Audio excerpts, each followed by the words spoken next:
আমাদের সামনে অত্যন্ত গুরুত্বপূর্ণ বক্তব্য রাখবেন জামাত ইসলামী সংসদীয় দলের নেতা, আন্তর্জাতিক খ্যাতি সম্পন্ন মুফাসসির কিরাম, সংগ্রামী জননেতা হযরত মাওলানা দেলোয়ার হোসেন সাঈদী সাহেব।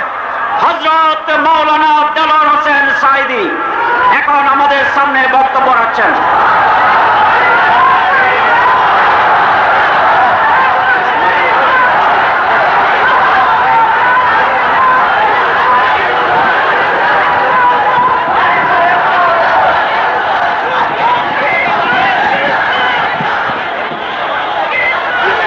আলহামদুলিল্লাহি রাব্বিল আলামিন, আসসালাতু ওয়াসসালামু আলা আশরাফিল আমবিয়া ওয়াল মুরসালিন ওয়া আলা আলিহি ওয়া আসহাবিহি আজমাইন। আউযু বিল্লাহি মিনাশ শাইতানির রাজীম। বিসমিল্লাহির রহমানির রহিম। ইন্নাল্লাহা লা ইউগাইয়িরু মা বিকওমিন হাত্তা ইউগাইয়িরু মা বিআনফুসিহিম। জনাব সভাপতি, সম্মানিত প্রধান অতিথি, সম্মানিত জামাতের শীর্ষস্থানীয় নেতৃবৃন্দ, উপস্থিত সুধীমণ্ডলী, আসসালামু আলাইকুম ওয়া রাহমাতুল্লাহি ওয়া বারাকাতুহু।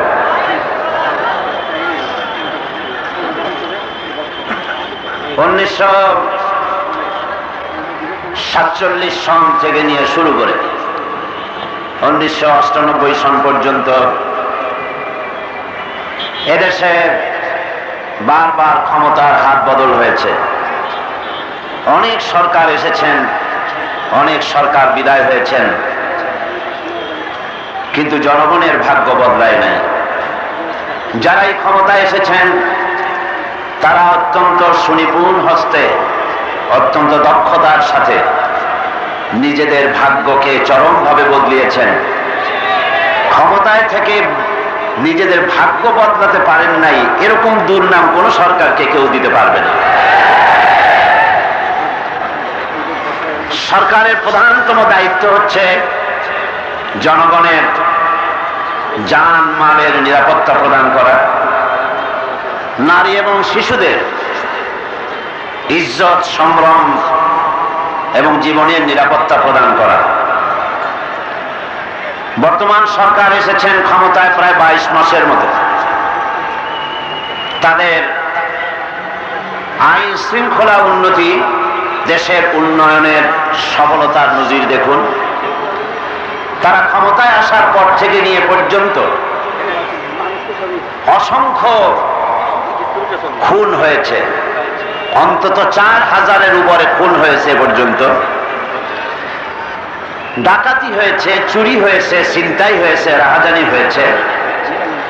সব থেকে মারাত্মকভাবে যে জিনিসটি হয়েছে, গত কদিন আগে, বোধহয় 2 দিন আগে হবে, আমি এখানে বলেছিলাম, সব থেকে মারাত্মকভাবে যে কাজটি হয়েছে সেটা হচ্ছে এদেশে নারী নির্যাতন, নারী ধর্ষণ।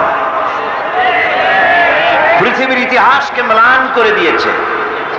আইয়ামে জাহিলিয়াতে নারী নির্যাতন হয়েছে ঠিকই, কিন্তু 3 বছরের শিশুকন্যা ধর্ষিতা হয়েছে, অন্তত আমি পৃথিবীর কোন ইতিহাসে পড়ি নাই। আপনারা পড়লেও পড়তে পারেন।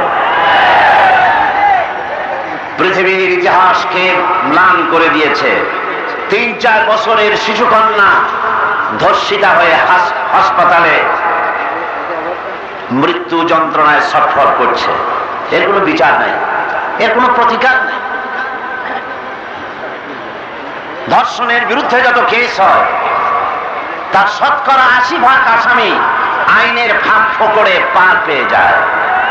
কারণ আইন, আমাদের দেশে যে আইন দিয়ে বিচার করা হয়, এই আইন ব্রিটিশের তৈরি করা আইন। এই আইন আল্লাহর আইন নয়, যার ফলে ধর্ষিতাকে কোর্ট ভর্তি লোকেদের সামনে দাঁড় করিয়ে আইনজীবীরা এমন সব নির্লজ্জ প্রশ্ন করেন যে প্রশ্নের জবাব দেওয়ার চাইতে ধর্ষিতাকে গলায় দড়ি দিয়ে মরা অনেক ভালো। ফলে বিচার হয় না। মাত্র কদিন আগে আমি হজ করে এসেছি। মিনা এক সমাবেশে এক বক্তৃতার ভেতরে হজ থেকে কি পেলাম এর উপরে আলোচনা ছিল। আমি আলোচনা করতে গিয়ে বললাম, আপনারা কল্পনা করুন তো পৃথিবীর এমন একটি মাঠের কথা, রাতের বেলায় যে মাঠে পুলিশ এবং আর্মি প্রহরা থাকবে না, বাড়ি নাই, ঘর নাই, দেওয়াল নাই, প্রাচীর নাই, উন্মুক্ত বিশাল ময়দানের মধ্যে লক্ষ লক্ষ নারী, লক্ষ লক্ষ পুরুষ পাশাপাশি সারা রাত কাটাবে, আর একটি নারী জনিত দুর্ঘটনা ঘটবে না, এমন একটা মাঠের কল্পনা কি করতে পারেন কেউ? যে মাঠে এটা সম্ভব সেটা হচ্ছে মুজদালিফা, যেখানে সারা রাত ধরে নারী আর পুরুষ একত্রে রাত কাটায়। পৃথিবীর 4000 বছরের ইতিহাসে নারী জনিত একটি দুর্ঘটনা ঘটেনি, কারণ সেখানে আল্লাহর আইন চলছে। আজ আমার দেশে নারীরা ধর্ষিতা হচ্ছেন, লাঞ্ছিতা হচ্ছেন। সরকার ক্ষমতায় এসে তার দায়িত্ব ছিল নারীর, যেহেতু তিনি সরকার, দেশের সরকার প্রধান একজন নারী, তার দায়িত্ব ছিল নারীর ইজ্জত এবং সম্ভ্রমের দিকে লক্ষ্য রাখা। সেদিকে লক্ষ্য না রেখে দেশ এবং জাতি উচ্ছন্নে যাক। বর্তমান সরকারের কাজ হচ্ছে তার দলীয় লক্ষ্যকে অর্জন করার জন্য মরিয়া হয়ে যাওয়া, এবং সেজন্য কয়েকটি কাজ তারা করছেন। সেই কাজের প্রথম যে কাজ তারা হাত দিয়েছেন সেটি হল প্রচার মাধ্যমে নিজের পিতাকে অহরহ কারণে অকারণে তার প্রশংসায় পঞ্চমুখ করে রাখা। লঞ্চে, বাসে, ট্রেনে, স্টিমারে ফাঁকা জায়গা পেলেই হলো সেখানে একটি ছবি টানানো। আর যত প্রতিষ্ঠান তৈরি আছে, বাপের প্রতি সন্তানের আকর্ষণ থাকা নিশ্চয়ই অন্যায় নয়, ভালো কাজ। প্রধানমন্ত্রী নতুন নতুন বিশ্ববিদ্যালয় তৈরি করে তার পিতার নামে নামকরণ করুন। নতুন নতুন এয়ারপোর্ট তৈরি করে, খুলনা এয়ারপোর্ট প্রয়োজন, খুলনায় একটা বিমানবন্দর তৈরি করে তার পিতার নামে উদ্বোধন করুন। যমুনা সেতু তো অনেক আগে তৈরি করার পরিকল্পনা হয়েছে, এটার নামেও বাপের নাম, তাহলে যমুনার নামটাও পাল্টায় দিয়ে নিজের বাপের নামে রাখুন। নতুন বিমানবন্দর করে, নতুন হসপিটাল করে, নতুন বিশ্ববিদ্যালয় করে নিজের পিতার নামে রাখুন। কিন্তু যেগুলি আগের থেকে হয়ে আছে সেগুলি পিতার নামে, মায়ের নামে, ছেলের নামে, বউয়ের নামে, ভাবির নামে, ভাইয়ের নামে করার এই নিকৃষ্ট ইতিহাস পৃথিবীর বুকে নয়। সুতরাং জনগণের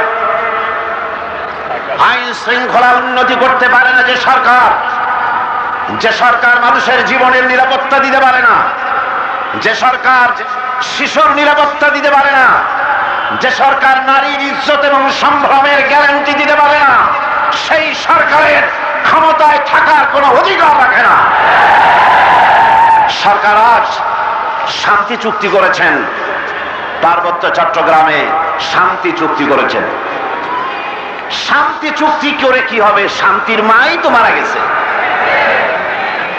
কতগুলি পায়রা উড়িয়ে দিলি তার নাম কি হয়? শান্তি চুক্তি। চুক্তিতে হতে পারে একটা সরকারের সাথে আরেকটি সরকারের, এটাই সম্মানজনক।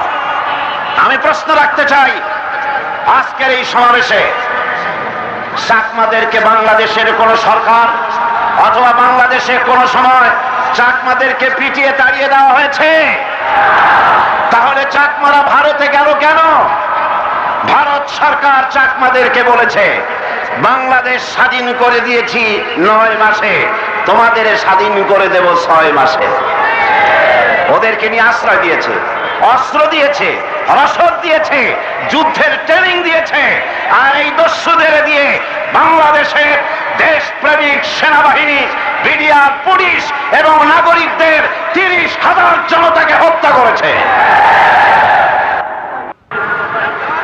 চুক্তি মানায় একটা সরকারের সঙ্গে আরেকটি সরকারের। উচিত ছিল বাংলাদেশ সরকার ভারতের সঙ্গে চুক্তি করা। পৃথিবীতে এভাবে কোন সন্ত্রাসী দস্যু গ্রুপের সাথে কোন রাষ্ট্রশক্তি চুক্তি করেছে এর কোন প্রমাণ নাই। শ্রীলঙ্কা তামিলরা প্রেসিডেন্ট হত্যা করেছে, প্রধানমন্ত্রী হত্যা করেছে, কিন্তু আজ পর্যন্ত শ্রীলঙ্কার বর্তমান প্রেসিডেন্ট পর্যন্ত তামিলদের সঙ্গে হাত মিলায়নি। ব্রিটিশের সঙ্গে আয়ারল্যান্ডের এই সংঘর্ষ চলছে দীর্ঘদিনে, আজ পর্যন্ত ব্রিটিশ গভর্নমেন্ট আয়ারল্যান্ডের সঙ্গে এই বিষয়ে কোনো চুক্তি করেনি। ভারতের সাথে তার বিরোধী স্বাধীনতাকামী 7টি রাজ্য যারা স্বাধীনতা চাচ্ছে তাদের সঙ্গে আজ পর্যন্ত ভারত সরকার হাত মিলায়নি, কাশ্মীরের সঙ্গে। সুতরাং দরকার ছিল বাংলাদেশ সরকার ভারতকে বলা যে আমার দেশের কিছু সংখ্যক লোক তোমরা আশ্রয় দিয়েছ, অস্ত্র দিয়েছ, রসদ দিয়েছ, তাদেরকে আমার দেশে ফেরত পাঠাও। আমরা আমার দেশের নাগরিকরা যেভাবে শান্তিতে থাকে, সুখে থাকে, সেইভাবে তাদের অতীতের সমস্ত অন্যায় অপরাধ সবগুলি ক্ষমা করে দিয়ে আমার দেশের নাগরিকদের মতো সমান অধিকার দিয়ে নাগরিক সুযোগ সুবিধা দিয়ে তাদের নাগরিক সুযোগ সুবিধা লাভের সুযোগ করে দেব। তা না করে একটি শৃঙ্খল দস্যু গ্রুপের সঙ্গে আঘাত করে চুক্তি করে পার্বত্য চট্টগ্রামের 6 লক্ষ মুসলমানদের সঙ্গে বেঈমানি করা হয়েছে, তাদেরকে দ্বিতীয় শ্রেণীর নাগরিকে পরিণত করা হয়েছে। আমার জাতীয় নেতৃবৃন্দ বক্তব্য রাখবেন, আমি আপনাদের সামনে শেষ কথা বলতে চাই। পার্বত্য চট্টগ্রাম যারা দেখেন নাই তারা জানেন না পার্বত্য চট্টগ্রাম কি জিনিস। আল্লাহ পাকের অসংখ্য নিয়ামতে ভরপুর পার্বত্য চট্টগ্রাম। রয়েছে বনজ সম্পদ, খনিজ সম্পদ, মৎস্য সম্পদ, রয়েছে পানি সম্পদ, সহস্র সহস্র কোটি টাকার বৃক্ষ সম্পদ। আমেরিকান বিশেষজ্ঞরা বলছেন পার্বত্য চট্টগ্রাম গ্যাসের সাগরের উপরে ভাসছে। এই পার্বত্য চট্টগ্রামের অসংখ্য নিয়ামতের উপরে দেশের শাসক প্রশাসকদের নজর না পড়লেও ভারতের শকুনদের নজর পড়েছে ঠিকভাবেই। ভারতের সাথে চুক্তি করে পার্বত্য চট্টগ্রামকে ভারতের হাতে তুলে দেওয়া হচ্ছে। এই কালো চুক্তি আমরা মানি না। যে কোনো মূল্যে দেশবাসীকে ঐক্যবদ্ধ হয়ে কালো চুক্তি প্রত্যাখ্যান করে ভারতের ছবল থেকে পার্বত্য চট্টগ্রামকে রক্ষা করতে হবে। আর সর্বশেষ আমার কথা, এ জাতিকে বাঁচার জন্য একটাই পথ, সে পথটা হলো বাংলাদেশকে ইসলামী প্রজাতন্ত্র ঘোষণা করে কোরআন সুন্নাহর আইনকে প্রতিষ্ঠা করতে হবে। সেজন্য যদি প্রয়োজন হয় রক্ত দিতে, জীবন দিতে এ জাতি কি প্রস্তুত আছে? আমার বক্তব্য শেষ করছি। আসসালামু আলাইকুম ওয়া রাহমাতুল্লাহ। আল্লাহ হাফেজ। বাংলাদেশ জিন্দাবাদ। ক্ষমতাসীন আওয়ামী লীগ সরকার ক্ষমতায় আসার পর একের পর এক দেশ ও জনগণের স্বার্থ বিরোধী কার্যক্রম চালিয়ে যাচ্ছে। এরই অন্যতম হচ্ছে স্বাধীনতা ও সার্বভৌমত্ব বিরোধী পার্বত্য চট্টগ্রাম কালো চুক্তি। এই কালো চুক্তির প্রতিবাদে সম্মিলিত বিরোধী দল আয়োজন করে ঐতিহাসিক লং মার্চের। জামাত ইসলামী বাংলাদেশ আয়োজিত রমনা গ্রিনের লং মার্চ পূর্ব সমাবেশে অন্যান্যের মধ্যে বক্তব্য রাখেন হযরত মাওলানা দেলাওয়ার হোসাইন সাঈদী। সংগ্রামী জনতা, এখন আমাদের সামনে বক্তব্য রাখবেন আন্তর্জাতিক খ্যাতিসম্পন্ন মুফাসসিরে কোরআন, জামাত ইসলামী বাংলাদেশ সংসদীয় দলের নেতা, জামাত ইসলামীর কেন্দ্রীয় নির্বাহী পরিষদের সদস্য আল্লামা দেলাওয়ার হোসেন সাঈদী সাহেব। আমি আল্লামা দেলাওয়ার হোসেন সাঈদী সাহেবকে বক্তব্য রাখার জন্য অনুরোধ করছি।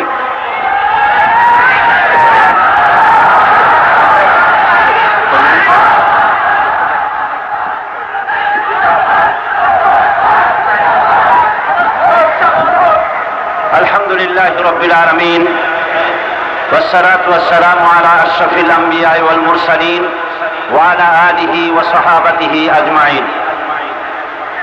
জনাব সভাপতি, জামাত ইসলামী বাংলাদেশের সংগ্রামী আমির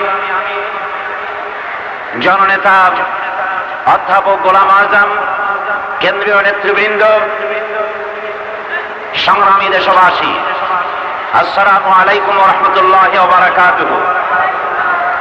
1971 সনের একটি রক্তক্ষয়ী স্বাধীনতা যুদ্ধের মাধ্যমে যে দেশটি আমরা স্বাধীন করেছিলাম, সে দেশটির নাম হচ্ছে বাংলাদেশ। আশা ছিল জাতি, ধর্ম, দল, মত নির্বিশেষে এদেশে সমান নাগরিক অধিকার ভোগ করে এই দেশে আমরা বসবাস করব।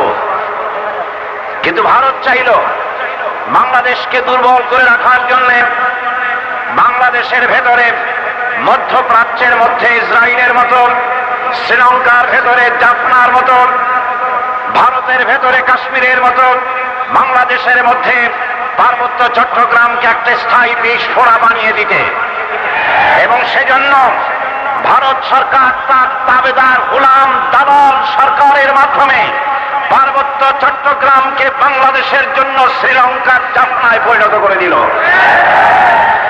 এই কালো চুক্তি যা বাংলাদেশের আওয়ামী লীগ সরকার, আওয়ামী লীগ ছাড়া বাংলাদেশের কোন রাজনৈতিক দল এটাকে গ্রহণ করে নাই, ঘৃণা ভরে প্রত্যাখ্যান করেছে। বাংলাদেশের সকল আইনজীবী, সকল বুদ্ধিজীবী, একমাত্র ভারতীয় দালাল বুদ্ধিজীবী ছাড়া সকলে ঘৃণা ভরে এটাকে প্রত্যাখ্যান করেছে। কারণ এই কালো চুক্তি শুধুমাত্র একটি উপজাতির সঙ্গে করে 12টি উপজাতি উপেক্ষা করে পার্বত্য চট্টগ্রামের 6 লক্ষ বাংলা ভাষী মুসলমানদেরকে, বাংলা ভাষী পাহাড়িদেরকে দ্বিতীয় শ্রেণীর নাগরিকে পরিণত করে দেওয়া হয়েছে। এটা মানবতা বিরোধী, অখণ্ডতা বিরোধী, স্বাধীনতা বিরোধী, বাংলাদেশের অস্তিত্বকে বিপন্ন করেছে এই চুক্তি। আজ লং মার্চের জন্য ঐতিহাসিক যে ভূমিকা 7 দলীয় জোট যেটা করেছে জামাত ইসলামী বাংলাদেশ, এই লং মার্চ যেটা ঘোষণা করেছে, এই লং মার্চ কোরআন এবং হাদিস সমর্থিত। কোরআনে কারীম বলছে, ওমা লাকুম লা তুকাতিলুনা ফি সাবিলিল্লাহ, কেন লড়াই করো না, সংগ্রাম করো না ওই জনপদের উদ্দেশ্যে যেই জনপদের আবার বৃদ্ধজন বনিতা যারা আত্মনাদ করে বলছে, আল্লাহ তাআলা এই জালিম জনপদ থেকে আমাদেরকে রক্ষা করো। কোরআনের আদেশ পালনের জন্য এই লং মার্চে অংশগ্রহণ করা প্রত্যেকটি মুসলমানের জন্য নৈতিক দায়িত্ব। শেখ হাসিনার উদ্দেশ্যে বলতে চাই, আপনার স্বর্গীয় পিতা তিনি যেমন রক্ষী বাহিনী তৈরি করে জাতিকে নির্যাতন করে টিকে থাকতে পারে নাই, আপনি আপনার অস্তিত্বকে টিকিয়ে রাখতে পারবেন না। এই লং মার্চে যেখানে বাধা হবে সেখানেই সরকার পতনের চূড়ান্ত ঘোষণা দেওয়া হবে। এই লং মার্চে সফলতা কামনা করে আমার বক্তব্য শেষ করছি। যেহেতু লং মার্চের বিরাট পরিকল্পনা এবং কর্মসূচিতে অংশগ্রহণ করতে হবে বলে আমার বক্তব্য লম্বা করলাম না, বক্তৃতা শেষ করলাম। লং মার্চকে আল্লাহ সফল করুন, জালিমের পতন আল্লাহ রাব্বুল আলামিন করে দিন। এই জালিম সরকার, বেবরকতি সরকার, অশুভ সরকার, অপয়া সরকার ক্ষমতা আসার সাথে সাথে বিদ্যুৎ গেছে, গ্যাস গেছে, পানি গেছে, দেশের স্বাধীনতা গেছে। মানুষ টিকে থাকতে পারবে না যদি আপনারা রক্ত দেওয়ার জন্য, জীবন দেওয়ার জন্য প্রস্তুত না হন। স্বাধীনতা মানচিত্র খামচে ধরেছে শকুনেরা, ভারতের শকুনদের খামচালি থেকে বাংলাদেশের মানচিত্রকে রক্ষা করতে হবে। প্রস্তুত আছে? আসসালামু আলাইকুম। আলহামদুলিল্লাহ। ঐতিহাসিক লং মার্চের সমাপনী কর্মসূচি ছিল রাঙামাটিতে সম্মিলিত বিরোধী দলের সমাবেশ। এই সমাবেশে বক্তব্য রাখেন জামাত ইসলামী বাংলাদেশের সংসদীয় গ্রুপ লিডার, আন্তর্জাতিক খ্যাতিসম্পন্ন মুফাসসিরে কোরআন হযরত মাওলানা দিলওয়ার হোসাইন সাঈদী।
চট্টগ্রামের জনগণকে দুইটা ভাগে বিভক্ত করেছে।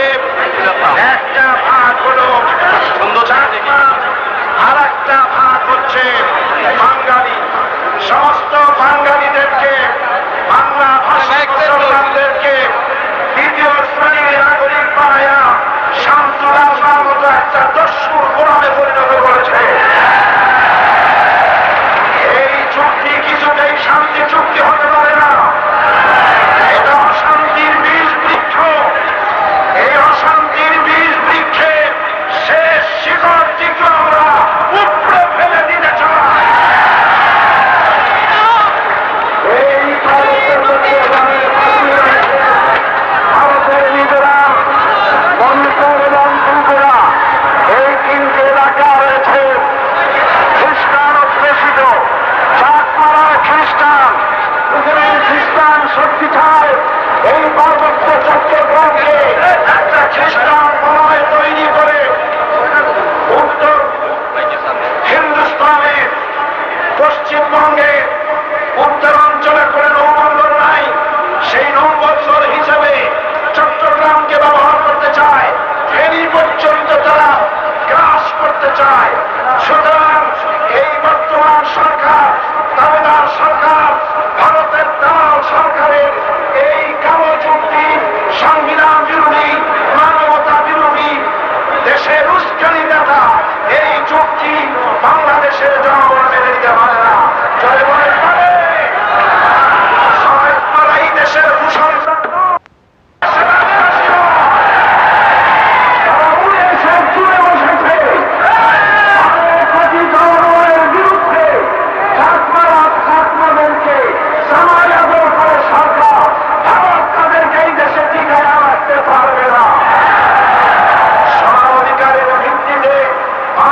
বসবাস করতে হবে।